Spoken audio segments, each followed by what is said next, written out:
Hello, everyone. Today, I have a story that's as heart-wrenching as it is shocking. It's about the complicated dynamics of family relationships and the unexpected choices people make. This is, my parents chose their 27-year-old lover over attending my wedding. Get ready for a tale that will keep you on the edge of your seat, as we dive into the complexities of love, family, and personal boundaries. So, sit back, relax, and let's dive into this captivating story. My 27 male parents are in a polycule relationship with a man. I've always been mildly uncomfortable with it, just due to various features about the whole thing. For starters, the man is as young as I am, and he basically now lives in my former room growing up. I don't say anything about it as it's their life, and they can live it as they like, but I'll be frank here, all of it discomforts me. Nevertheless, I have my own life, and I still love them, and I try not to think of that in any capacity. They're happy, and that's good for them. With that background out of the way, I'm getting married soon, and I wanted my parents to be there. They were happy for me, and it was great. Then 28, and I got to arranging everything for the wedding, and we eventually began arranging the seating. I wanted to run my seating plan by my parents, as they know some people better, so I emailed it to them and asked them to look it over. They looked it over, and then called me to say that I had missed a seat for Dave, 27, a fake name for their significant other. I told them I didn't think Dave would be coming. They said they'd all be coming, and I said I wasn't sure if that was a good idea. I tried to tiptoe to tell them not to bring Dave, but they were insistent, so I was frank with them. I told them I was uncomfortable with Dave coming, and wanted to share my special day with them, not Dave. I tried to explain why I didn't think it was appropriate. At this point, things took a turn for the worse. We had a back and forth, which devolved into a fight. Eventually, they said they'd much rather not come, if they couldn't come as a couple. I, in a moment of anger, then said, "Great, then don't come," in a passive-aggressive tone. I haven't talked to my parents since then. In a way, I feel like they've changed so much from when I was young. I still love them and wanted them to come, but this is just not how I imagined my wedding going. It's their life to live, but this is my wedding. It's supposed to be about me and my SO, surrounded by people we cherish. Dave and I have no relationship. He's a stranger to me, and respectfully, I genuinely am completely fine with that. I want them to come, but if they're gonna bring Dave, I'd much rather they don't. I love them, but I don't want Dave there. So, am I the idiot? Edit, we're not doing a +1 system. The wedding is only for the people we love and cherish, and their families that we love and cherish. It's a 53-person wedding, so, it isn't huge. Not the idiot. It's pretty despicable of your parents to behave this way, and honestly, I would be extremely uncomfortable if they were sleeping with someone my age, living in my childhood room. That's a level of creepy I'd never get over. Agreed. I can't believe how selfish his parents are. They understand that this makes OP uncomfortable, but they want to have Dave at the wedding anyway. Do what you want on your own time, but don't upset your child on his wedding day. They can suck it up for one day, but won't. His parents have effectively chosen this man over their own son. I'm so sad for him. I'd say the same thing if this was just mom's new boyfriend too, before anyone gets offended. If the son doesn't want the new guy at his wedding, don't bring the new guy to the wedding. How hard is that? They strike me as the type of parents who think they're amazingly hip, cool, and trendy, and think everyone wishes they could be like them. So, they flaunt their lifestyle choices and tell everyone in detail about what goes on. They're incredibly self-absorbed narcissists who fancy themselves as the head of their own imaginary fan club. They would totally spend as much of the wedding promoting their lifestyle to anyone and everyone who's too polite to tell them to screw off. I actually think this is far more complicated than people might first think. If we're really accepting of people for who they are, should that not extend to this, if they're in love and happy? You are the idiot, OP. I get that it's a weird scenario for you, but I'm not comfortable, is also what people say about the same gender partner, a different race, a different religion, etc., etc. This is someone who's viewed and treated as a partner in their life together. He's important to them, and if they're important to you, you're gonna have to learn to live with that. You can invite whoever you want to your wedding, but I also think you should grow up and accept that they're poly. Me and my ex divorced when our sons were preschooler and preteen. We had our moments but actually became terrific friends after we divorced. We'd even spend time together without our kids. We've both remarried and our spouses get along fine. In fact, my ex and her husband asked me to assist with their having a kid because he couldn't. They have a son who's a preschooler. He's biologically mine, but was happily raised by my ex and her husband. My wife is pregnant, and my ex will be in the delivery room with us when she gives birth next month. My tween is happy we all get along, but my older child is starting to have issues with it. He's always complaining about us hanging out and being over each other's homes. I asked him what was wrong with it, and he said it was just weird and to stop. I told him my relationship with his mom was none of his business. We'd be friends even if he didn't exist, so deal with it.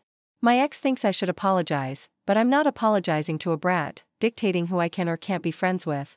Edit. I haven't been with my ex since we were married, and my donation was made in a clinic, and no one but me, my wife, my ex, and her husband know about it. I have zero attraction to my ex. We're all comfortable with each other because we've been friends since high school and have an unbreakable bond. You are the idiot. Your son is identifying that your situation is unconventional, and he's not adjusting well, but he's a young teen and doesn't know how to properly voice what he's feeling. There's a way to validate his feelings and still tell him it isn't his place to comment without being an idiot to your kid, but your ego won't see past supposedly being dictated to by a child who can't adequately express themselves. Don't be surprised when he doesn't respect you as an adult and may not even want to see you if you keep this "I'm not apologizing to a brat" mentality up. Oh, man, you're successfully navigating a healthy relationship between you and your ex, and it's so sad to see that you fail spectacularly with your own kid. The dude feels awkward about it, and instead of helping him work through those feelings, you got defensive and acted immaturely. You have so many kids, but don't act like a father figure. I wonder if Opie and his ex are swingers or having a polycule relationship, and the kid finally picked up on it, or if someone at school probably said something. Not gonna lie, being a sperm donor for your ex, who you co-parent with, is weird, in my opinion. Your kid's half-brother is actually their full brother, but with legally different parents. I'm an adult just hearing about this, and it's difficult for me to fathom. I can't imagine how a young teen and a tween would feel. Their whole relationship is strange. I wouldn't be bringing my friends around my parents, that's for sure. I can't fathom how step-parents are okay with all of this, especially the wife letting him father a child and handing it over. I'm betting that the kid's parents are questioning their relationships too. And if friends' parents are talking about it, the kid or his friends likely have heard the talk. I'm not surprised the kid asked them to stop the relationship. My wife is currently battling cancer, and one of the things she's told me she's struggling with the most was losing her hair. She's been given a near 100% chance of survival since we caught it early, but the chemotherapy has destroyed her hair anyway, and she's had to shave what was left off a few weeks ago. Not long after that, she suggested we attempt to get our nearly adult daughter, Anna, to do so as well. Anna has very long hair that she puts a lot of care into, so it was appropriate to ask her in private if she wanted to or would be willing to do such a thing. She told me she didn't want to cut her hair, and I figured that was the end of it. However, they came home from a girls' shopping trip, which they occasionally do, and Anna had a buzzed haircut. That struck me as odd after what she'd said. So, after dinner, I talked to her, and she told me that my wife had said she would never forgive Anna if she didn't show her support by buzzing her head. I asked her if she was happy about it, and she said she wasn't. When I went to bed, I brought it up with my wife, and she said it was Anna's choice to or not. I just told her how I'd see the situation. I told her off, saying she needed to respect Anna's personal choices, and that a nearly adult girl against shaving her head wasn't exactly out of the ordinary. However, my wife said it was to show support for her. I've been sleeping on the couch ever since. I love my wife, and I understand she's going through something traumatic. However, her attitude comes off as very manipulative to me, and that's not behavior I feel I can personally accept. I'm unsure if I can move past this to continue the relationship. Am I the idiot? Not the idiot. Your wife is a flaming idiot. I'm sorry that she has cancer, but what she did to your daughter was very abusive. If she cannot deal mentally with her disease and treatment, then she needs professional help, not to manipulate and coerce your daughter into making a choice she didn't want to make. Make no mistake, she abused your daughter. Honestly, cancer or no cancer, if I were in your shoes, I would seriously be considering divorce, if only to get your daughter to safety. Your wife wanted to use your daughter as a prop for her cancer. She knows she will survive, but she wants the attention she'll get from it. Forcing your daughter to sacrifice something that's probably very memorable about her, so people can gush about it, is her way of getting more attention. It's unbelievably toxic what she's done. The manipulation is honestly shocking. The power behind showing support through shaving your head for a cancer patient is that it's unasked and voluntary. Just asking or demanding someone shave their head because you have cancer is wild. I think it's actually just pure jealousy. Mom lost her hair and hated that your daughter still had hers. So many mothers are their kids' first bullies. She was jealous of her younger, beautiful daughter with a head full of hair and wanted her to feel unattractive. I cannot imagine the daughter's shock and disappointment when mother-daughter's day out suddenly morphed into, dramatically alter your appearance or else you don't love me. 2 choices, pick now. Shaving your head does nothing for a person fighting cancer. It doesn't make chemo and its side effects any easier. It doesn't make radiation and its side effects any easier. It doesn't make surgery and its side effects any easier. It only appeals to the victim's vanity. If I have to be bald, no one around me should have hair. That's rude, cruel, self-centered and extremely entitled and very, very wrong. Tell your wife to grovel to your daughter for forgiveness and buy her as realistic of a wig as she can, ASAP. Otherwise, in one short year, she'll lose her daughter forever and lose you right now. I say this with much hesitation, but my sister-in-law, her husband and their child are all severely obese. Both sister-in-law and husband are over 300 pounds, and their daughter, tween, is easily pushing 200. The type of people to buy a smoker and giant chest freezer for 3K, but fail to pay their mortgage or land tax and ask the family to help them out. And when they're called out on it, it's met with making sure my family is fed is my top priority. Not saying it shouldn't be a priority, but when you're feeding 3 people enough food for 10 people a day, it's absolutely an issue. Last year, we extended the invite to them twice, and both times, they ate food so quickly that many people didn't even know there was food available. I vividly remember them putting 3 hamburgers, 4 hot dogs and darn near a half a container of pasta salad on their plates and still going up for seconds and thirds. I wish I were kidding, but I'm not. The next time around, I bought more food. They ended up taking all the leftovers without even asking and without anyone's knowledge until after my kids wanted more food and everything was taken, dish and all, and they had been the only ones who left. So, this year, I didn't invite them. I can't afford to feed them, and quite frankly, I don't want to feed them. I don't want to have a beach day and have to run to the store midway through to get my kids something to eat when I know I packed and cooked plenty of food to last the day. So, I invited everyone but them. The day went great. We weren't hungry after for once. Sister-in-law caught wind, which I expected, and she immediately asked, we would have liked a family meal too. So, I simply said, I can't afford to feed you. She asked what I meant, and I explained as nicely as possible. Now, I'm being called every name in the book for fat shaming and embarrassing her. Not the idiot. Explain to them that there's a difference between fat shaming and greed shaming. They could eat a respectful amount with the family, then go home and eat 6 more dinners on their dime. No one would shame them. The fact that they choose to exploit the family and make others go hungry is what's unacceptable. Greed shaming is the perfect way to phrase this.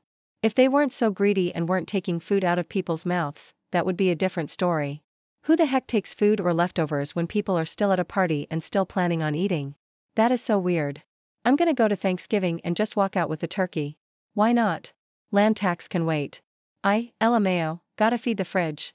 And her first reaction was that she would have liked a family meal. Her response really says it all. They also wanted a free meal. They didn't go to see people, catch up and have fun. They came to eat, and you're the food ATM.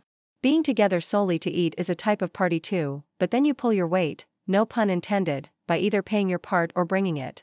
Tell her they're welcome to bring their own food next time and that you want your plates back. My sister is 2 years younger than me. Growing up, she'd always come to me for help with things our parents wanted her to do alone or for money, because I had money, young, from helping out with my best friend's grandparents, who always threw us $5 or $10 for doing stuff for them. But, my sister was a very popular kid and had a bunch of friends who were popular, and I was not, so she never liked being seen with me. When we got older, it was worse, because she'd ask to borrow money, or she'd ask me to drive her home from school, but if I dared approach her around her friends, she'd get so mad and say it was embarrassing to be seen with me. She and her friends used to make fun of my best friend and me too, because he's a guy, and they'd say we were secretly dating, or he was secretly gay. She'd throw out some wild crap just to fit in. It annoyed me, because she'd want something when none of her friends were around. I'd say we weren't at all close at that time, despite me giving in normally, because I did love her, but she was crappy to me and to my friend. As adults now who are 26 and 28, our relationship got better eventually, and she improved a lot as a person. She apologized to me and my best friend for going along and spreading more rumors about us. She even asked me to be her maid of honor, which shocked me, because I didn't ask her to be mine. I thought we were finally starting to be close as sisters, but she started treating me like crap again. She wanted me to change my hair completely. My hair is pink and all textured. Then she wanted me to cover up my 2 tattoos, one of which represents my kids, and told me that I looked like a biker and not a bridesmaid. When we went dress shopping, she'd always have something negative to say about the dresses they had me try, while she was crazy about her friends' dresses. After a few months, she told me she felt like I'd be too distracting on her wedding day, and would I mind being a regular guest and not a bridesmaid? Something clicked for me then, and I told her not to worry about me being a distraction, because not only would I step down as her maid of honor, but I'll keep myself away from her wedding and do her the kindness of not being there, when she's clearly still embarrassed by me like she was as a kid. She freaked out and said she never said she didn't want me to be there. She told me I'm her sister, and I should be there. My parents and so were so disappointed when they learned what happened, but said that they understood my decision, and it was probably for the best overall. My sister's fiancé accused me of holding the past against her, and overreacting to what she wanted for her wedding day, and I should do better. My sister cried on the phone, asking me why I was being mean to her. Am I the idiot? Not the idiot. Your sister is the idiot. She never changed. At heart, she's still the popular girl who cares about what everyone thinks, and wants all the attention for herself. Apologies don't mean anything if the behavior continues, and here she is, shaming you for your appearance. Screw that. Of course she wants you there. She just wants all the attention on her, yours included. If you're not there, people will ask why you're not there. That's probably worse in her selfish mind than you having pink hair and tattoos. Honestly, because the truth reveals that she's an idiot. You don't owe her anything, just because you both came out of the same uterus. You are not the idiot for stepping down and not attending. I'd also block her and her fiancé's phone. They're mad that they can't use and abuse you over wedding duties, and her friends will note your absence, causing embarrassment. I'm actually proud of you for taking care of yourself. Good on the parents for not trying to force you. It's refreshing to hear that, OP. Often, parents are always siding with the perpetrators. And there you have it, a journey through the emotional turmoil of family expectations and personal boundaries. If this story resonated with you or left you wanting more, don't forget to hit that like button, subscribe to our channel, and ring the notification bell to stay updated with our latest stories. Share your thoughts in the comments below. Have you ever faced a difficult choice about family and personal values? Until next time, remember, standing up for yourself can sometimes be the hardest, yet most important. Welcome back to the channel, dear viewers. Tonight, we explore a tale of marital discord and familial expectations that has left one woman questioning everything. The story is titled, My Husband Demanded I Become a Stay-at-Home Mom, and Now We're on the Brink of Divorce. Join me as we uncover the events that turned a joyous expectation of a new family member into a battleground of values and identity. So, sit back, relax, and let's dive into this heart-wrenching story. Okay, I already know it sounds bad, but I, 35 female, and my husband, Jeff, 37, are currently expecting a boy, his first child, my second. I got pregnant with my first when I was 18, and his dad was never in the picture. I work as a substance abuse counselor, and I love my job. However, this is where it gets tricky. My job offered me 8 weeks of PTO for when I have our son. I was so happy because I didn't want to return to work right away. Jeff and I got together when I turned 30, and he moved in with me because I own my house. We just got married this year and have talked about childcare multiple times, so he knows I don't want to be a stay-at-home mom. Well, I'm due in November, and he just brought this idea up. I was baffled because we've already talked about this, but I guess my mother-in-law and sister-in-law believe I should stay home with our son as a mother and a wife. I just don't understand where their opinions come in because I already know where they stand. Both stayed home with the kids. All 3 of them sat me down to have this talk, and they wanted me to focus on the kids, cleaning up the house, making dinner, and all of that. But I already work and do those things. Well, mother-in-law decided to throw it in my face that I never got to be a stay-at-home mom because I was a single mom going to school and working, which she's not wrong, but it made me angry that she brought it up. I told them that I work so hard to give my son a good life, and having another baby doesn't change my decision to keep doing something I love, and that if they all want someone to take care of the house and kids all day, Jeff should be a stay-at-home dad because I make more money than him, and it would make more sense for him to stay home instead of me. It turned horrible after that. I got yelled at by mother-in-law and sister-in-law that it's not his role as a father to do those things, and that he's the man of the house and should be the one making money. Jeff just stood there not saying anything, and I blew up and reminded all of them that it was my house, not his. I kicked mother-in-law and sister-in-law out, and Jeff was so mad at me that he went with them. He said he won't come back till I apologize to all 3 of them. So, am I the idiot for not wanting to be a stay-at-home mom? Nope, not the idiot.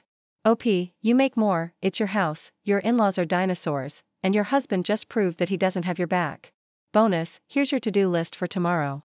1. Change locks. Number 2, make an appointment to see a family lawyer about custody, parenting time, and child support in your jurisdiction. 3. Research them on the internet in the meantime. 4. Resolve that none of those 3 people gets back in the door unless they provide you with a fulsome, sincere apology. Sorry about the marriage, OP. I hope it was fun while it lasted. The thought of my husband bringing my sister-in-law and mother-in-law into my house to tell me what to do with my life, especially after discussing exactly what I want, makes my blood boil. I'm so sorry you had to go through that. Please reevaluate your relationship with Jeff and whether or not his value systems are compatible with yours. Do you want your son to be taught this drivel about how he needs to grow up to be the man of the house? Do you want the rest of your life to be cooking, cleaning, and taking care of the children for Jeff? Because presumably, he won't lift a finger to help you, because that's not his job. Because that's what's going to happen if you stay with this man and let him and his family treat you like this.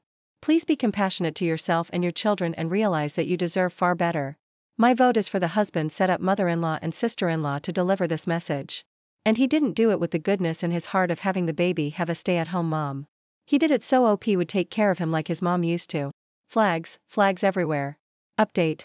It's currently 1:15 a.m. and Jeff just called me. He informed me that he cleared out our joint bank account and deposited it into his account. Bill money, savings for future trips, and grocery money that he's been thinking. And the only way he'll come home is if he can be responsible for all the finances. And I put his name on the house too. I said absolutely not and hung up. I've already reached out to my boss and I'll be working from home via virtual meetings. I'll be calling and talking to attorneys tomorrow morning to see what my options are. I didn't let Jeff know I'd be home, so I'm sure he'll try to stop me. Where I live, real estate developers have started snatching up family homes, bulldozing them, and building enormous $2 million houses on plots of land. Unfortunately, the houses also stick out horribly in terms of aesthetics. Think single-level brick homes with three-level gigantic white and black boxes in the middle. My home's been in the family for several generations. We've always been known for having a large, beautiful garden. We invited over kids to help with gardening. We gave away so many veggies. We'd hold parties, etc. It's been a neighborhood treasure for years. Until developers snatched up the lot next door, bulldozed it, and erected an enormous house that blocked the light to most of the garden. Many of us tried to fight it with the city, but everything was denied. It was heartbreaking. Our neighborhood has been changed forever. This was a link to my family, and I almost have had to go through a grieving process for it. The new owners moved in and were not welcomed warmly by the people in the neighborhood. I avoided them for as long as possible. Other than politely waving or nodding, it was a young couple in their early 20s. We finally came face to face, and the woman asked if we could chat. She said she felt like maybe they'd done something wrong when they moved in, or if they weren't pulling in their trash bins or something, being too loud, etc., because people haven't been friendly. The guy says that he's surprised, considering it felt like a nice and somewhat affluent neighborhood.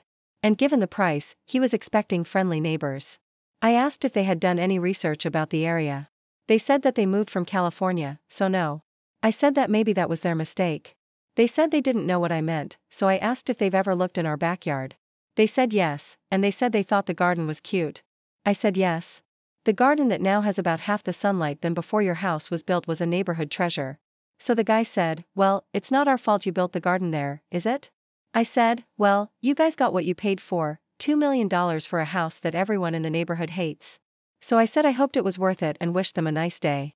When I told another neighbor about the exchange, she told me that she felt bad for them moving without knowing what they were getting into.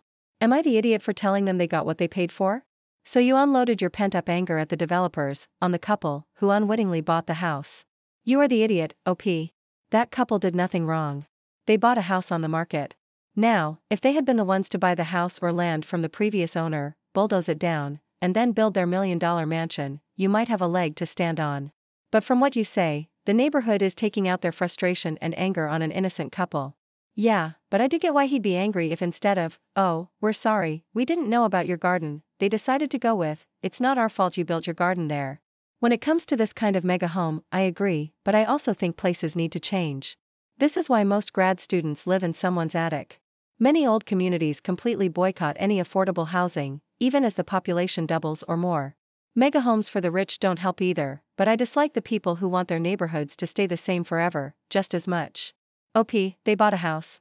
Did you research the neighborhood?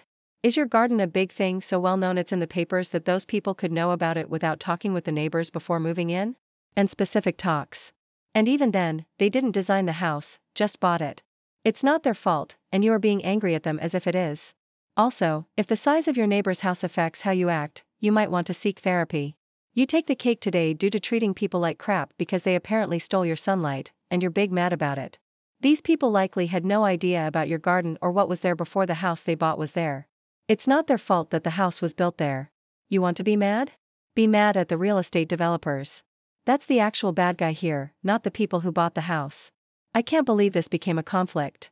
With the weather being so nice, I decided it'd be nice to have a fun little dinner party. So, I invited everyone and their SOs if they had them. One of the SOs is Rick. I've always gotten along with him just fine, but he's one of those guys who tries to make the most bizarre things into his entire personality. The biggest one is that he's a huge garlic guy. He's one of those guys who makes a huge deal out of how he uses 400 cloves of garlic in a dish. I don't eat garlic. I have GERD, gastroesophageal reflux disease, from purging. And unfortunately, my biggest triggers are alcohol and garlic. I'm okay with cooked onions. For some reason, in the past 2 years, my sensitivity to garlic has actually gotten worse. So, I didn't use garlic in the dishes I made. Not a huge deal, right? I have a pantry full of other spices, and I'm not shy about using them. We were eating and I got some compliments on the food. It wasn't anything special, but Rick said he liked it, but felt the food was missing something, and asked how much garlic I used. I said I don't eat garlic, so I didn't include it. He scoffed and was like, how can you not use the most basic ingredients in most meals? That's why it tastes like this. He made a big exaggerated face and put the food down. He then asked why I'd have a dinner party if I had such a limited palate, and that he wouldn't have people over for Thanksgiving dinner if he was a vegetarian. I said, I have GERD, dude. Garlic triggers it. He pointed out that I was drinking alcohol. I said yes, I was in fact drinking one hard seltzer that I had flattened, and that these are the only alcoholic beverages I can drink, and that I also had one just in case my body changes its mind. He and I went back and forth until his girlfriend, the one who actually is my friend, told him to chill. Rick got louder and was laughing like, come on guys, am I really the idiot here? With his hands out. One of the other guys said it was a little weird, but not a big deal. Anyway, it's a month later, and Rick still won't drop it. Instead, he insists that it was an idiot and selfish hosting move to drink the alcohol, but not cook with the garlic, because garlic goes in everything. So, now I'm curious, and thought this would be a fun low-stakes question for you all. Am I the idiot? Why are you friends with this monumental idiot anyway? Someone whose entire personality seems to be about one tiny thing? Who thinks he's the food police? I'm a very keen cook, and garlic is inappropriate for many, many, many dishes. Not the idiot, of course. I'm also curious, doesn't he stink 24/7? OP should still invite him, but serve him garlic. Only garlic, several whole roasted garlic bulbs, and nothing else. Is that enough garlic for you now, Rick? And make sure you get a vampire costume for Halloween, for his benefit. Rick needs to get his garlic addiction under control. It's affecting his relationships at this point. If my ex so acted that way, not simply expressing a preference for garlic, but telling the host it was rude to omit it, I would be mortified. No joke. Possible grounds for breaking up, because who behaves that way? Not the idiot, open and shut case. My best friend and I have known each other since we were like 3, and we've always been super close. She's the first of us to get married, and I'm so happy for her, and was happy to be asked to be her maid of honor. However, she and I were not expecting her fiancé to consider my ex a close friend now that he's his groomsman. We knew that they kept in touch after I broke up with him, but we had no idea they were friends. What's even worse is that my ex is using this as a way to try and force his way back into my life. She warned me when she found out, and I agreed to one night out with all 6 of us, my best friend, her fiancé, and their bridesmaids and groomsmen. I was paired with her fiancé's brother, the best man, and my ex with her sister, a bridesmaid, but he would not stick around her sister at all. He kept coming over to me. He tried to get me to take him back, and he joked that we should just go and hook up. He touched me a few times, and I had to brush him off. He was just intense. Our breakup happened a little over 2 years ago. We worked together for 5 years, lived together, had talked about marriage and babies, and then I heard him mock me to his friends and say disgusting stuff like I was so boring as a person, but at least my body was good so he could drown out the rest of me and just focus on my looks.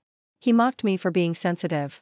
He also mocked that I had low self-esteem from my childhood relating to my family and told them details only he and my best friend knew. My best friend asked her fiancé if there wasn't anyone else. He told her that the 2 of them got so much closer in the last 2 years and that he truly considers him his closest friend now and so on. He said we should be able to deal with being around each other for a few hours.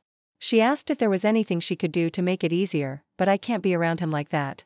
I can't even have him following me around and trying to win me back. He humiliated me. He said things that I never would have expected out of him. He got 5 years of my life and he treated me like that. We agreed that I should just pull out of the wedding. My best friend is so upset and she's upset with her fiancé.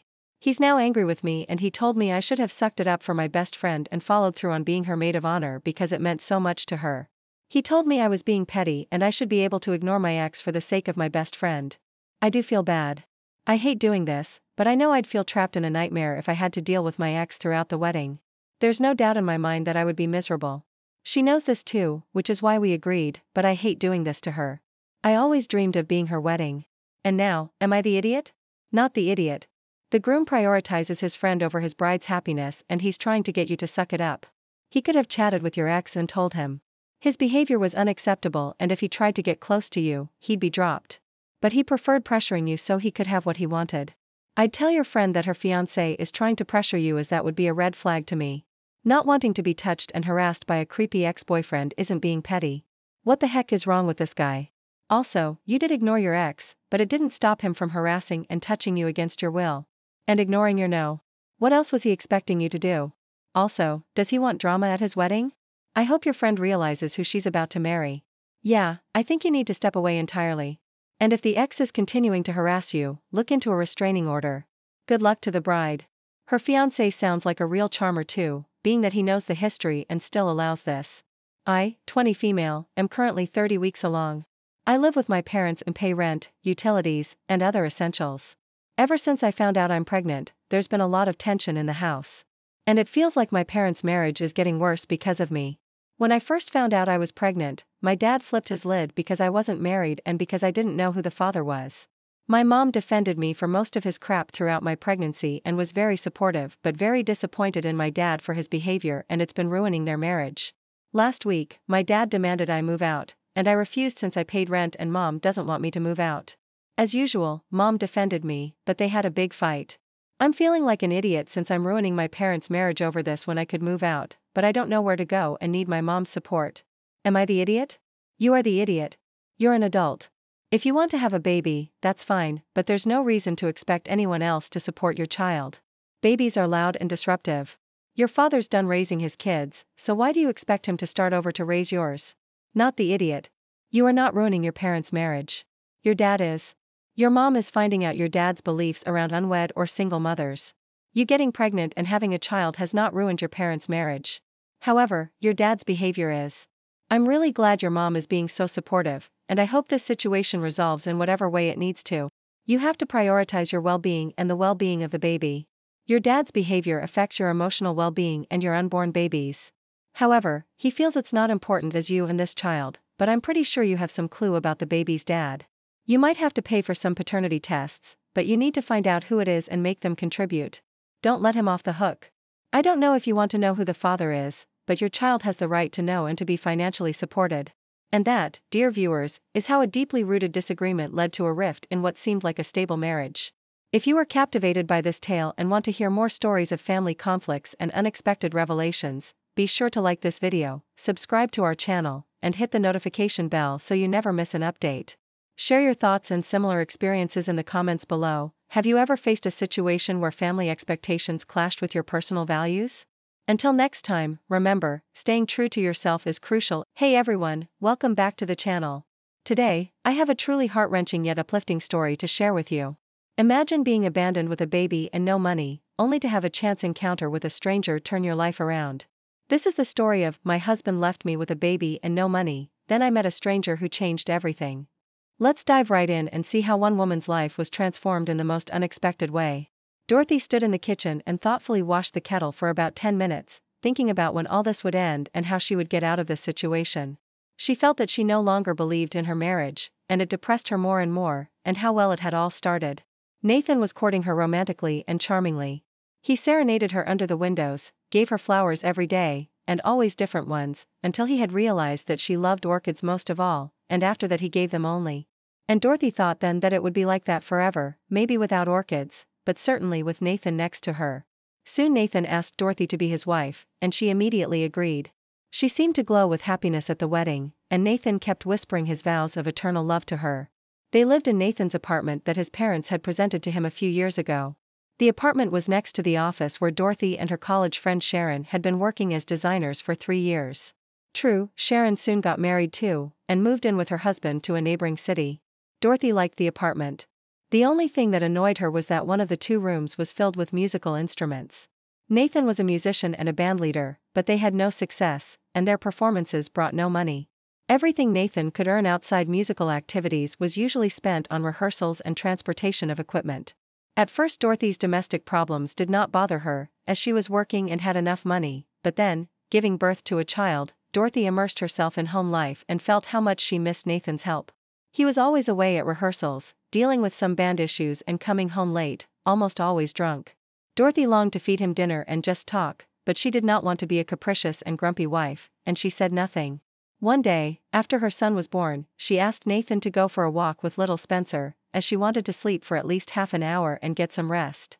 But her husband just looked at her in surprise and irritably said, "These are your responsibilities, Dorothy. I can't do all this nonsense. Do you want me to become a well-known musician or not?"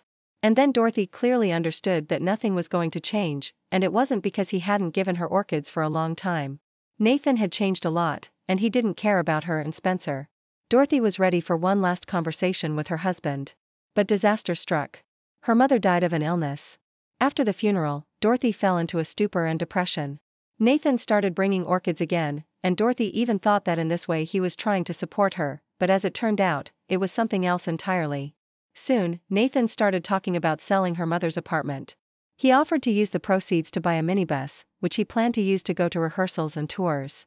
Dorothy almost laughed, because her husband had never been away for performances beyond the local clubs, but she didn't argue, and they bought the car and put the rest of the money in the bank.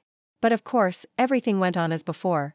Spencer started teething, and Dorothy could not sleep at night, listening to the moans of her baby, and Nathan was often absent at such nights. But his band performances did not add money to the house, and they lived, in fact, only on the children's allowance.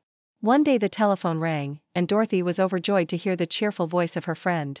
Sharon reported that she and her husband would soon be going on vacation abroad, and she tearfully asked Dorothy to stay in their home and look after Rocky the Spaniel. Dorothy was happy, because she had longed for a change of scenery, at least for a while. She shared her worries with Sharon, and her friend said firmly, "That's it, it's settled. Come to us with Spencer, I'll be back from vacation, we'll figure it out. Maybe you do not have to go back to your husband. Stay here, find a job and you can live with us while you need. The house is big." And Dorothy made up her mind. She hastily stuffed some of her things and Spencer's clothes into the suitcase, took her documents and driver's license. She left Nathan a note explaining that she was leaving for good and would file for divorce.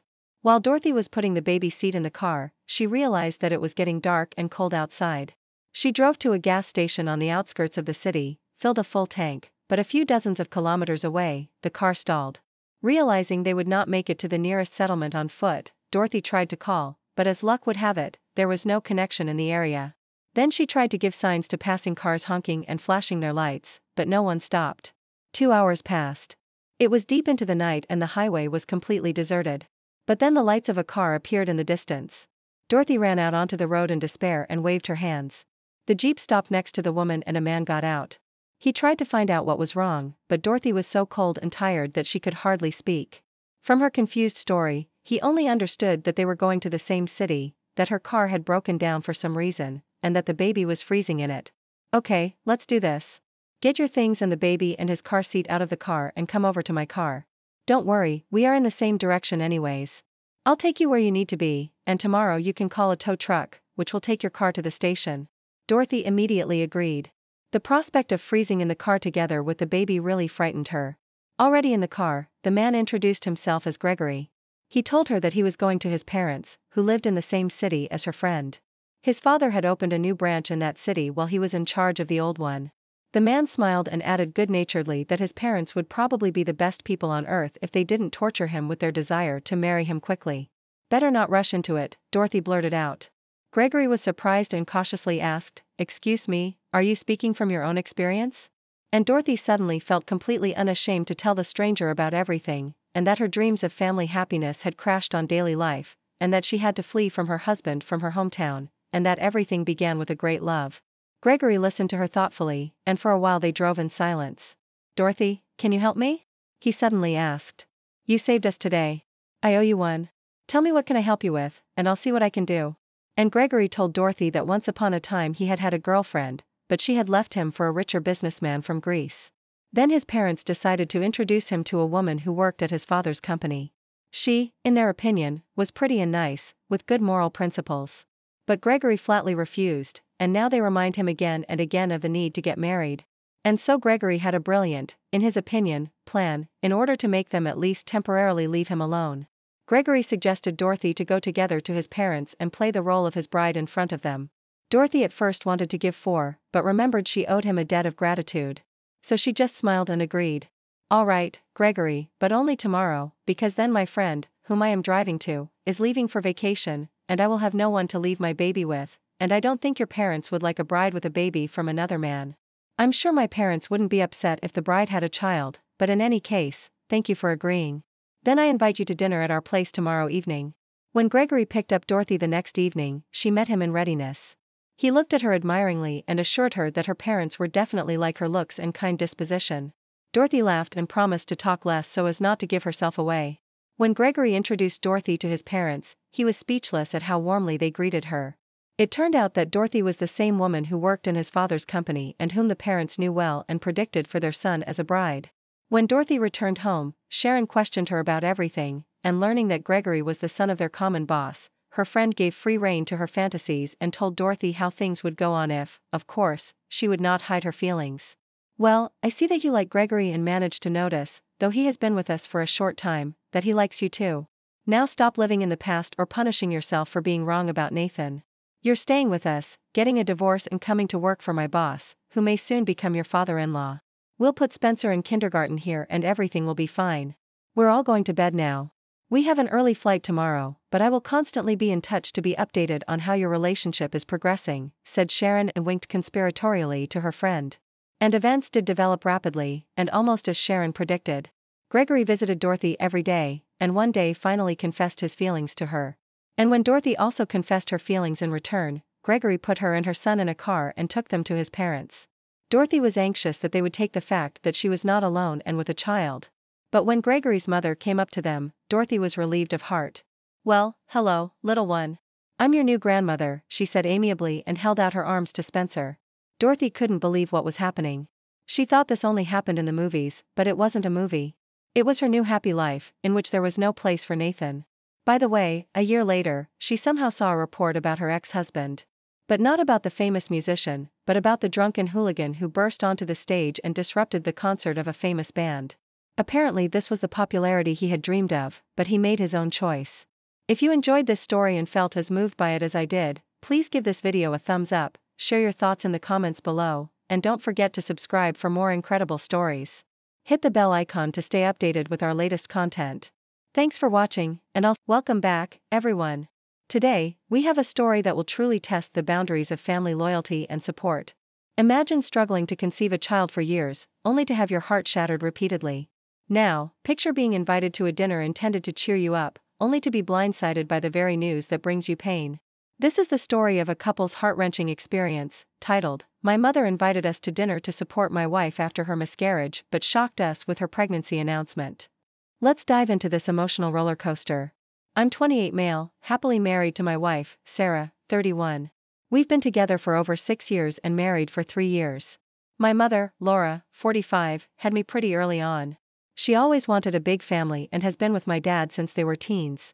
After she had me, she decided to be a stay-at-home mother, and in the space of 10 years, had 7 kids. So, I have loads of siblings. She's recently announced that I'm to become a brother again. Sarah and I have been struggling to conceive for the past 3 years. We really would like to have a kid together and consider looking for other options, but my family talked us out of it, saying we shouldn't trust our child with some unknown woman. I have suggested my mother or my sister carry for us if they're that worried, but both of them declined, saying that they can't have any more children and won't be able to carry. My sister has 5 kids. And just a note, I love Sarah regardless if we have a child or not, and I'm willing to adopt, but she really wants us to have our own. Sarah and I have tried a lot of options, and recently, unfortunately, she had another loss, and this was really upsetting and depressing for both of us. So, I've shown my support, and my mother, who knew about our struggles and recent news, invited us out to dinner at her house yesterday to support and cheer Sarah up. Sarah wanted to attend as she has a very good relationship with my mother. My entire family was there, and the dinner was going well. Sarah congratulated my mother on her pregnancy, and I thought that would be it. Then my sister announced that she was pregnant again, and basically, she and my mother ended up having the baby talk really loudly, where my sister was excited to have another brother, and my mother wanted to have another grandchild. That was too much for Sarah, and she got up and left in tears, and I followed her shortly after. She had to cut off her family because they kept telling her she was not a woman for not being able to have children and was too old, and this got to her too much. After we got home, my mother called me and said Sarah behaves very rudely, and she was expecting an apology as it has ruined the dinner to celebrate life. I got angry and told her that she was completely out of line and inconsiderate for having the baby talk with my sister when she knew Sarah had another loss, and her life celebration dinner made things a lot worse for both Sarah and me. I've also said that we would not have come if she had told us what the dinner was about.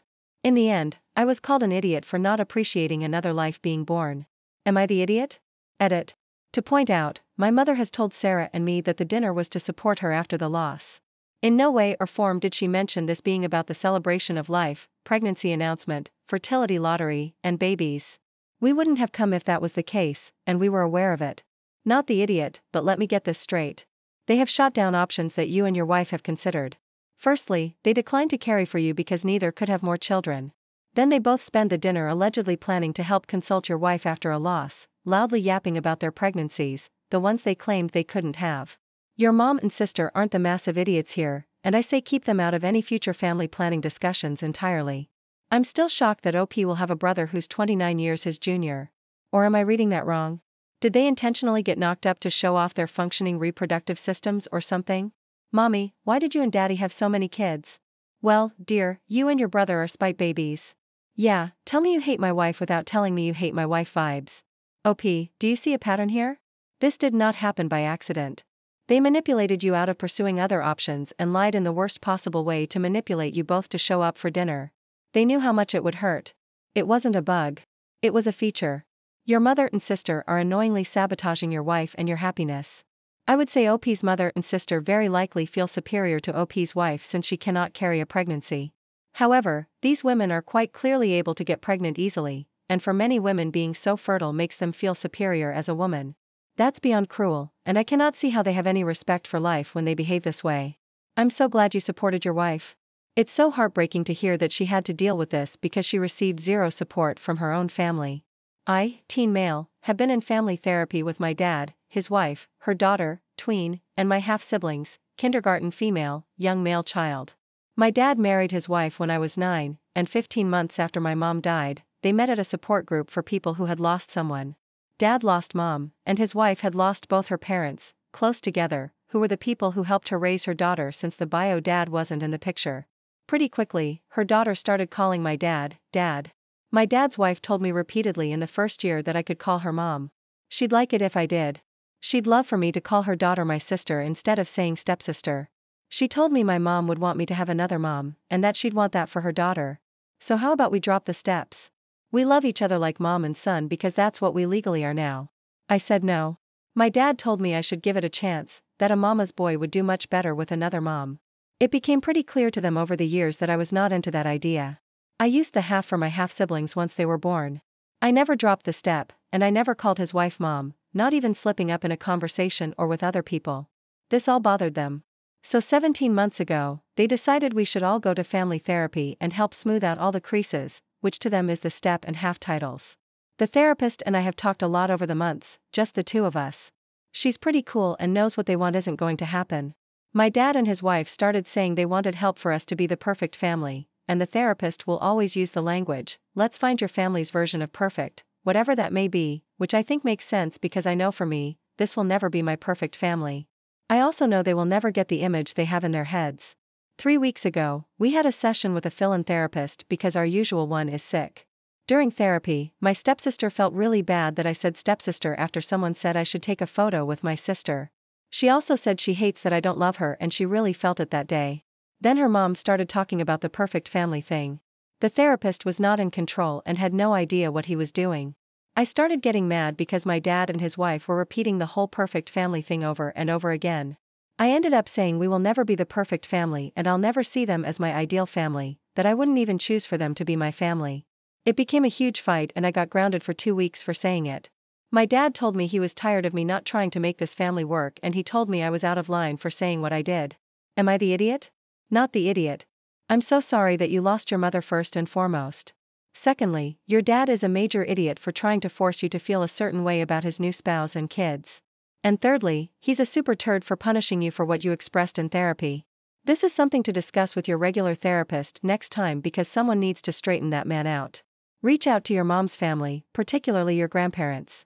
Let them know you were restricted from contacting them, but you're now old enough to do so on your own. Call, text, and video chat regularly. Build a relationship. Try to arrange a visit and outing. See if you get on with cousins your age. So sorry for your loss. You're not being unreasonable. Your father lacks empathy. He's decided not to face his grief but rush into another relationship. His anger at you is because you remind him of his failing to support you as a father and to deal with his grief properly. Your stepmother is an insecure idiot. My male teen, mom 39, remarried John, 44. He has 2 daughters, Kayla, a young teen, and Janice, a teen. They remarried about 4 years ago, and John's parents hate us. They don't like the fact that John remarried and hate me especially. But I think of John as my dad and Kayla and Janice as my sisters. So it was Kayla's birthday a few days ago, and her grandparents, who adore her, wanted to have a surprise party for her but keep it between family only. So when I heard of it, I was excited and helped with the cake, etc. On the day, everyone was getting ready, and it was going fine until John's parents asked, "What are my mom and him doing here? They're intruding on the party." They then told me I wasn't technically part of their side of the family and that they were clear enough to say it was a family-only party. I was upset and argued back, and during all the chaos, the surprise aspect of the party kind of fell through. And basically, Kayla came back to see everyone fighting. John's parents told me I ruined the party, and they brought Kayla plus Janice and John back to their place instead to celebrate. I think what they did was unreasonable, but I also think I may be the idiot because family dynamics are complicated. I may have blown everything out of proportion. Holy cow, not the idiot. Also, it's hard to determine if John or John's parents are the bigger idiots. I lean slightly toward John for not standing up for the woman he married and saying this is my family, like it or love it. Everything is wrong here except you, my dude. Stand your ground for you and your mom. So they were making a surprise party at your parents' place and expected you and your mother to leave during that time? That's just so much BS, especially since they didn't seem to have any problem with you helping them set everything up. Screw them. They are the idiots. They said family only, and you and your mother are now family whether they like it or not. What were you two expected to do, leave your home for a few hours and not attend a party happening there? That's unacceptable on their part, and I can't believe your stepfather went along with it. I mean, he is a 44-year-old man and left with them. That is the most concerning part about this to me. You're a young teen. This is not a situation you should have been put in to begin with. I'm finding it hard to understand why more people are not identifying John as the giant idiot. I mean, sure, the grandparents are awful, that's a given. But John saw this go down and then left his wife and stepchild to party with his real family? Really? That's an actual idiot move. I, 38 male, have 2 daughters, Nora and Lily, teens, from my former marriage. I got married to my current wife, who has a daughter, Jenna, a teen. Jenna has a disability. She's in a wheelchair. Before I met her mom, her life was pretty much inside the house. She was homeschooled up until I got her in a private school, but she still struggles with socializing due to growing up so isolated. My wife didn't want to, but I pushed for Jenna to get therapy, which I hoped would help her with her relationship with Nora and Lily. But the kids took their time to get to know her. So, yes, they did exclude her from activities. But I had several sit-downs with them in hopes of getting them to understand that Jenna is a normal girl and has so much in common with them, so they shouldn't feel like she's difficult just because of her disability. I thought things were getting better. But days ago, and while we were at a beach resort for 4 days, Jenna stayed with us while the girls kept going out. On our second day, I saw the girls getting ready to get ice cream. I asked Jenna if she wanted to join them, and she said yes. So, I asked them to take her with them, and they were unsure at first, but then took her. An hour later, my wife came to me saying that Jenna called her, saying the girls left her near one of the benches and told her to wait 5 minutes till they got ice cream, but didn't come back. So, we went there immediately and found Jenna sitting alone while the girls were eating ice cream and hanging out at a different location. I got so mad at them, especially after they admitted to leaving her there. I told them vacation was over for them and had them pack their stuff and take them home. Both were crying and pleading in the car while my wife and Jenna waited at the resort. I dropped the girls off and had my mom stay with them. Then I returned and resumed the vacation. Both girls and their mom were all over me about this, and their mom went on a rant about me favoring my stepdaughter over my biological ones and being a doormat for my wife. The girls were upset, but I explained why I did what I did. Their mom defended them, saying that I shouldn't force them to care for their stepsister and expect them to be her maids and stop their life for her. It got to my former in-laws, who blamed me for ruining the much-awaited vacation for the girls and acting irrationally. I questioned whether I messed up and went too far with my reaction. All I wanted was for them to be upfront and honest and not abandon her the way they did. Everyone's the idiot here. Are you sure this is because Jenna has a disability? Or is it because she's the stepsister? You can read so many stories about people being forced to be friends with the step-siblings and how badly that went. Yes, leaving her there alone was bad. And yes, you should have punished them for it. But it would help if you weren't also forcing them to be friends. Let them make a relationship at their own pace. Also, she's not just a stepsister, but also a much younger stepsister. No teen wants to hang out with a kid and play babysitter. I think OP needs to be clear that any punishment, and I believe there should be one, isn't because they don't like their stepsister. It's because they endangered her well-being. Yeah, I'm not condoning their actions, far from it. But I have to wonder, when you did these sit-downs, were you only thinking about Jenna's feelings? Or did you consider your daughter's feelings too? Because there are two sides to every story. I wonder how they feel about this. Given that they've continually tried to exclude Jenna, avoid bonding with her, and he keeps insisting they do, I would put good money on him only looking at this from her perspective, to be honest. Most step-parents realize at some point that you can't create a bond if all kids aren't ready or willing. OP's also pushing them to be his wife's stepchildren. And his wife has treated those kids a fraction as poorly as her own child by keeping her housebound, isolated, and socially undeveloped. No wonder they're acting up. Sure, the first impulse here is to be shocked that the kids would do a mean thing to another kid for another hour. But stop and think about the underlying conditions for a second, and you get the sense that there's something really wrong with the adults here. Exactly this. And your point about the OP's wife keeping her child isolated, housebound, and socially undeveloped is spot on. This woman was a bad parent to her child. Maybe it's good that OP's children are not around OP's new wife. And while he might be a superhero to his stepchild, he's becoming the father who'll be shocked his adult kids had no contact. I, 45, female, have 2 kids. Twins, male and female. And my husband, 47, has 2 daughters, 18 and teen. My husband is very strict with his daughters. Less with his oldest, obviously. And I think he sees my kids as his, too. He's strict with them. And my kids don't mind much since he's their only father figure.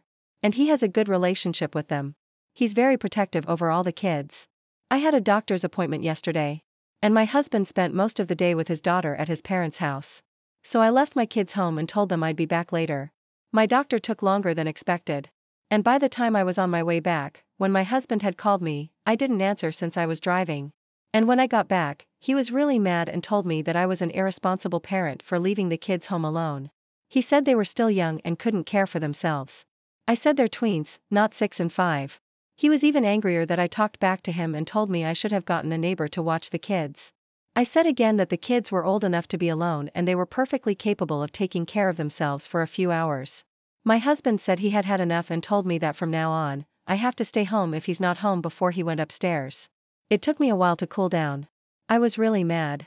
But later, I wondered if he was right since my kids could have still gotten into trouble. Am I the idiot? Not the idiot for leaving your kids alone if you as their parent felt they were mature enough to handle it.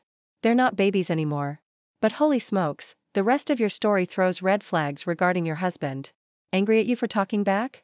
Telling you when you are and are not allowed to leave the house? Huh? Is this typical in your relationship? Also, if he knew she was going to the doctor, why didn't he stay home with the children or take them with him? It almost seems like he intentionally wasn't around so OP would have to stay home with her kids rather than see her doctor. The husband extends his strict rules for the kids to his wife. I only see this getting worse if OP doesn't do something to nip this in the bud quick. If she can't, she'll have some hard decisions. OP is not your parent and has no right to order you to do anything. He has no right to get angry at talking back. You're a grown adult having a conversation about a disagreement, not a petulant toddler. How condescending. Thank you for joining us on this emotional journey. If this story touched you, please give it a thumbs up and share it with your friends. Don't forget to subscribe to our channel for more powerful and thought-provoking stories.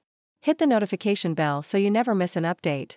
And if you have a story of your own that you'd like to share, drop it in the comments or send it to us. We'd love to feature it in a future video. Thanks for watching. Welcome back to the channel, dear listeners. Tonight, we dive into a tale that touches on family dynamics, cultural clashes, and the explosive drama that ensued when wedding plans went awry. The story is titled, My Fiancé Demanded My Sister Stop Using Skin Brightening Cream for Our Wedding, and the Family Drama Exploded. This is a story that will keep you on the edge of your seat, as we unravel the events that turned a joyful occasion into a battleground of emotions and beliefs. So, sit back, relax, and let's begin. My fiancé doesn't like skin brightening cream. She never uses it, but she also doesn't usually say anything about other people using it either. So I was surprised when she told me she didn't want my sister to use it for our wedding and asked me to convey the message. My sister always uses skin brightening cream for any big event, especially if she's photographed, so I know she's planning on doing so for our wedding. My fiancé said she hates skin brightening cream and doesn't want the use of it immortalized in our wedding photos. She said my sister should understand because this is a small family event and the photos will only be seen by our close family and us. She said it's not unusual for brides to have requests about the wedding party's look. She would know better than me, so I agreed. Asking my sister didn't go over well. My sister was furious and said I had no say over her skincare routine. She said she'd use whatever product she wanted and if my fiancé had a problem with that, she could uninvite her. My fiancé said fine, but then my sister won't be a part of the wedding party or in the photos. My mom and sister are furious about this decision and don't want to work with me at all, telling me to get my wife under control because she's being ridiculous. I would think my sister would want to make us happy on our special day and be willing to compromise, but did I ask for too much? Clarification: the cream changes your skin so that you look fair, more like a white person than a brown one. It isn't makeup. It fades over time, so you need to keep applying it and it can make you sick. My fiancé hates it because she's seen it give friends and relatives skin conditions and other illnesses and because women who use it say women who don't are ugly. My fiancé thinks we should be proud of our brown skin because our race has accomplished so many things. That's why she didn't want its obvious use in our photos. My fiancé wants my sister to not use it for a month. You are the idiot. Your fiancé sounds incredibly unreasonable and controlling here. Is this the only thing she's been like this over? Assuming your sister isn't painting her face like a straight-up clown. It's none of your fiancé's business what she puts on her skin. The amount of insecurity it takes to avoid being outshone in photos is incredible. You need to spend some time reflecting on whether you want to deal with this long term. Right? Like I assume skin brightening works similarly to a spray tan. I do a spray tan all the time before big events, especially when I'm going to be photographed. It would be weird and unreasonable if someone didn't want me to for what appears to be no logical reason. You're the idiot, OP. Not only for agreeing with your fiancé's unreasonable request, but also because of your last sentence. I would think my sister would want to make us happy on our special day. Full stop. That's manipulative. Disagree. I think OP needs to make it really clear that when you're saying a skin brightening cream, you mean a fairness cream. I think that really changes the concept because it involves colorism. I hope you don't mind me asking, but are you South Asian? I am, and I know the craze around fairness creams. Like Fair and Lovely, and the culture surrounding lightening your skin is poignant and gross. I see why it makes your wife uncomfortable to have people bleach their skin around her.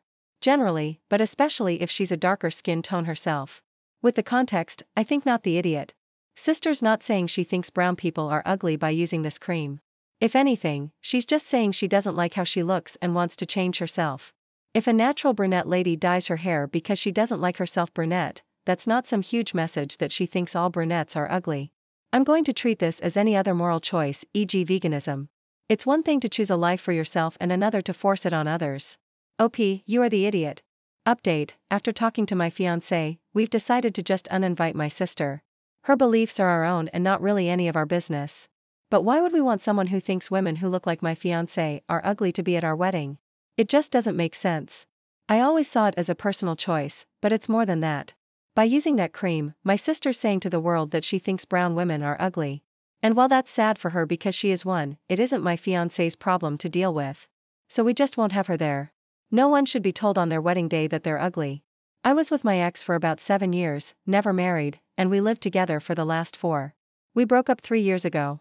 She has a 21-year-old son, Shane, who's now going to college in a town I've since moved to that his parents don't live in, about a 6 hours drive. We've moderately kept in touch since the breakup, mostly just when he reaches out to me. I would have preferred a clean break from both him and his mom, but I have a hard time totally shutting people out. I've not seen Shane in person since he was 18. Anyway, I got married last year and welcomed my first child a few months ago. This will be my first Christmas with my wife and child. Shane was going to visit where his mom lives now for Christmas, but due to a pending storm, it's uncertain if he will be able to travel there. He called me last night and asked if he could spend Christmas with me.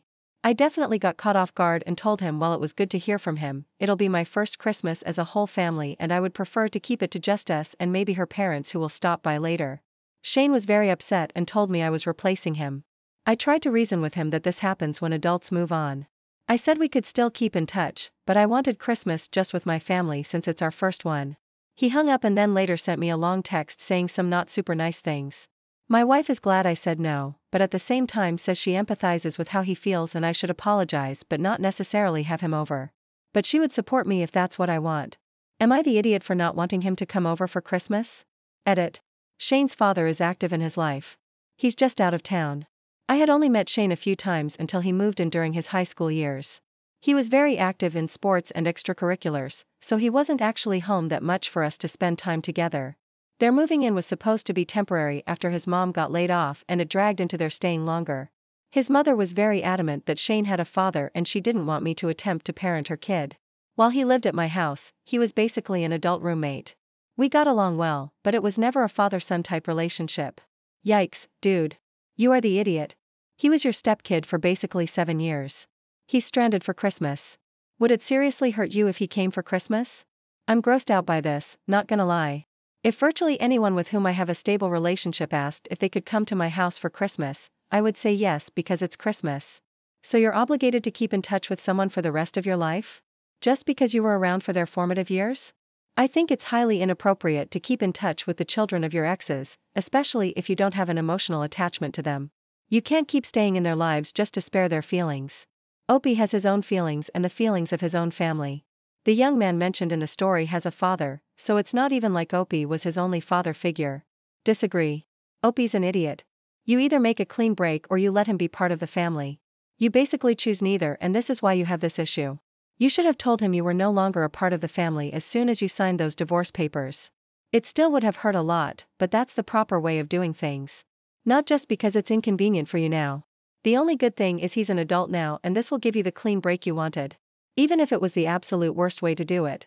I, 24, female, live with my girlfriend, 25, and a roommate, 23, female. We share a 2-bedroom apartment and have lived together for 2 years now. Up until now, we've gotten along pretty well. My roommate has an elderly cat. The cat is honestly kind of mean. She doesn't like my girlfriend or me and will run away if we try to pet her or pick her up. So we just avoid each other.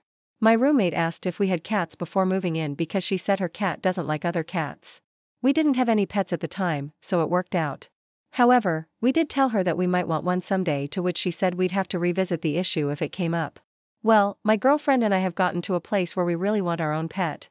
We saw a kitten at the shelter and fell in love with him. We got the okay from the landlord and brought him home last week. His name is Banana Pudding. Our roommate is furious with us. She told us that we were aware that her cat doesn't like other cats. I told her honestly that it was unfair of us to tiptoe around her cat and that we were allowed to have our own pets as long as the landlord was okay with it, which he is.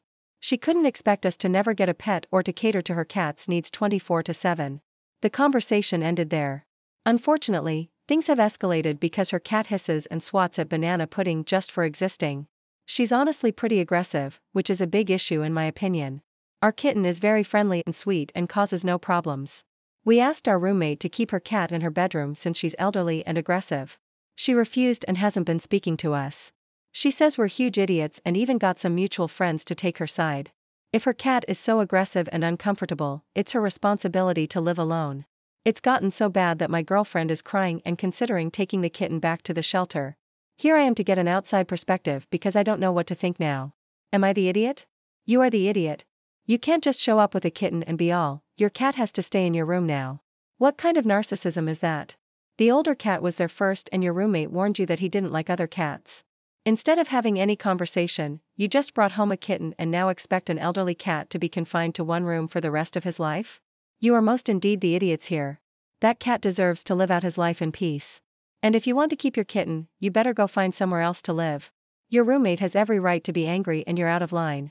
Also, you're an idiot for not properly introducing the kitten to another cat and vice versa, which could be a large part of the problem. And the spontaneous adoption, they sound so immature. The older cat is not mean just because it doesn't like to be picked up or petted by you. It's a pet with its own preferences. Which is completely normal. You're not a good pet owner. His name is Banana Pudding. It sounds like you wanted a cuddly toy because it's cute. Both cats are living beings with emotions and territory. This place is their home, which you've turned into a place of stress and danger for both of them. Oh, and when Banana Pudding loses an eye, you have no one to blame but yourself since you put that poor kitten in that situation. Same with the elderly cat. It deserves to roam too. Update. My roommate and I have talked. I apologized to her for being selfish and ignorant and for putting her cat in an uncomfortable situation. She forgave me and said she'd be happy to help do a proper introduction between the kitties. She said that if we do things slowly and carefully, her cat might be able to accept banana pudding. For now, our kitten will be staying in our room for the introduction process. She also taught me a little about cat body language, and guys, her cat came and sat in my lap. She even purred. My roommate is a very kind and forgiving person, and I'm very thankful that she chose to forgive me after I was such a huge idiot to her. I think things are going to work out. Thanks everyone for your advice and criticism. My boyfriend, 33, and I, 29, female, have been living together for the last year and a half, together for 2.5. A few months ago, my boyfriend had his blood pressure measured and it came back ever so slightly high. He's a very healthy weight for his height, tall and thin, but muscly from work as a diesel mechanic. But high blood pressure is no joke, so he decided to try to clean up his diet a little. I do 90% of the cooking at home. By choice, he does dishes and vacuums, so this isn't an issue. And I genuinely cook on the healthier side. I'm only 5 feet 3 inches and slim and athletic, so I focus a lot on healthy proteins. So we eat a lot of proteins and veggies, and I like to play around with different sauces and things to make it interesting. I feel like the meals I make set a strong foundation for an overall healthy lifestyle. My boyfriend loves my cooking and always brags to his friends about what we eat. Suddenly, my boyfriend decided he doesn't want to eat salt in the things we eat at home, at all. I can't work with that. We've never used salt excessively in our diet, so asking me to cut a healthy amount from our meals just seems ridiculous. I do too much cardio and strength training and don't want to have a sodium deficiency, because my boyfriend suddenly decided we can't have salt in breakfast or dinner, meals we eat together. I brought that up to him and he suggested salting my food separately, which, fine, but we all know it doesn't taste the same. Cooking our food in separate pots, or for me to supplement in other ways, like Gatorade. This is where the issue comes in. I would be perfectly happy to make these accommodations if I felt like it would actually help, but he's constantly snacking on high-sodium snacks, like chips and pretzels and frozen egg rolls, and I just feel like it's unfair to ask me to change how I salt our food, before working on cutting out some of his unhealthy eating choices. He's gotten to the point where he feels disrespected if I cook for both of us and use salt, and he'll refuse to eat or do the dishes if I tell him I've salted the food. I think he's being a baby and refusing to stop salting our food. We're at an impasse. So, am I the idiot? I feel like the salt content in our food is not going to be the change he needs to reduce his sodium content, because he's snacking around 6 to 8 times a day. Not the idiot. Pretzels? Come on, man. It's a little salt block. A delicious salt block, but still. The high sodium snacks are the issue, not your cooking. My dad developed high cholesterol when I was a kid and was told to cut out red meat. So, the whole family cut out what little red meat we were eating. Lo and behold, we discover that dad's just eating red meat for lunch at work instead. So, that was the ends of the whole family making the change, because why should we, when he won't help himself? Pretty sure an actual salt lick has less sodium than frozen egg rolls. He just needs to cut the junk food first. A woman in my family went through this. She changed the meals for the whole household and started packing the guy lunches that fit with the dietary recommendations. Went to a lot of effort and expense, getting all their food in line with the doctor's orders. No one was happy about it, but it was necessary for this guy's health. One day she went out to his car to get something and noticed a bad odor. So, she opened the trunk and discovered he'd been dumping his lunch bags in there every day. When confronted, he confessed he's been going out and eating lunch and would have a big satisfying meal, so he didn't have to eat much of the healthy food at dinner either. Basically, it sounds like your boyfriend is saying that he wants to put all the work for this on you instead of him. Make him cook his own dinners. He's eating salty snacks and complaining about your cooking. He can take care of himself. When he cuts out the healthy snacks, you'll resume cooking with compromise. I, 23 female, went shopping a few days ago and my fiancé wasn't supposed to be there, but he kept insisting we had things to talk about, so we showed up. When I was going to pay for my items, he gave me his card and told me that he would take care of it from now on and I shouldn't spend my dad's money anymore. Things are rocky between my fiancé and dad, which is why I think he said it, but the entire thing rubbed me the wrong way. I pushed his hand away and told him I didn't need him to pay for my things, but he ignored me and paid anyway. I was mad, so I asked him what he was doing and told him to stop being an idiot. He told me I was welcome and to stop making a scene. I kept bringing it up and telling him he was being an idiot, so now he's annoyed at me and saying things like I need to get used to not living under my dad's thumb anymore. Am I the idiot? Not the idiot. Hate to break it to you, but your fiancé thinks of you as a possession, not a person. He wants to ensure that you know you belong to him, not your father. If you don't like that feeling, try paying for your own things occasionally. I encourage you to seek financial independence. Are you sure you want to be engaged to a guy who needs to be right and in charge, to the point that his power plays steamroll right over you? I find it disturbing that he said he would take care of it from now on. Does he expect you to be totally financially dependent on him and unable to take care of yourself so you can never leave? Is he trying to isolate you from your family? Red flags. Yeah, your fiancé sounds overbearing and controlling. Why is he insisting on joining you when you said you wanted to shop alone? And heads up, financial control and abuse are a real thing. Make sure you are financially secure in your own relationship, so you aren't relying on him or your dad. Good luck. And that, dear listeners, is how a simple wedding request led to an unforgettable family confrontation. If you are intrigued by this tale and want to hear more stories of family conflicts and resolutions, be sure to like this video, subscribe to our channel, and hit the notification bell so you never miss an update. Share your thoughts in the comments below. Have you ever experienced a family drama that took you by surprise? Until next time, remember, the bonds of family are strong, but communication and understanding are key.